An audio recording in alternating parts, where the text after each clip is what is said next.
అనుదిన నిత్య జీవపు మాటలు. దేవునామానికి మహిమ కలుగునుగాక. దేవుని వాక్యాన్ని చదువుకుందాము. అందునిమిత్తము నాలో బలముగా కార్యసిద్ధి కలుగు చేయు ఆయన క్రియాశక్తిని బట్టి నేను పోరాడుచు ప్రయాసపడుచున్నాను. కొలస్సీలకు రాసిన పత్రిక 1వ అధ్యాయము 29వ వచనం.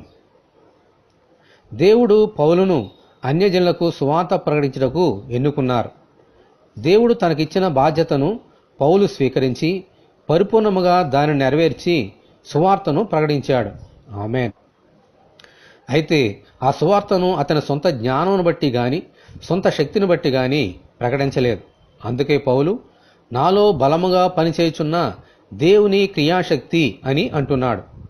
ఆ శక్తిని బట్టే ప్రయాసపడ్డాడు, సువార్తను ప్రకటించగలిగాడు. ఆమేన్.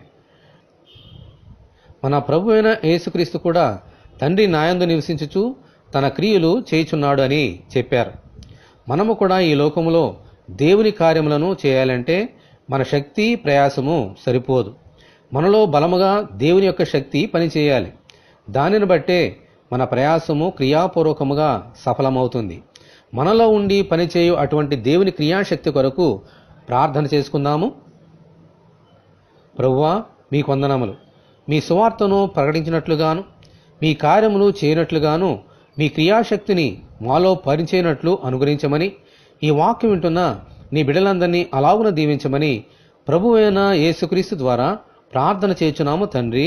ఆమేన్. ప్రభువైన యేసుక్రీస్తు కృప మనకందరికీ తోడే ఉండి నడిపించునుగాక. ఆమేన్.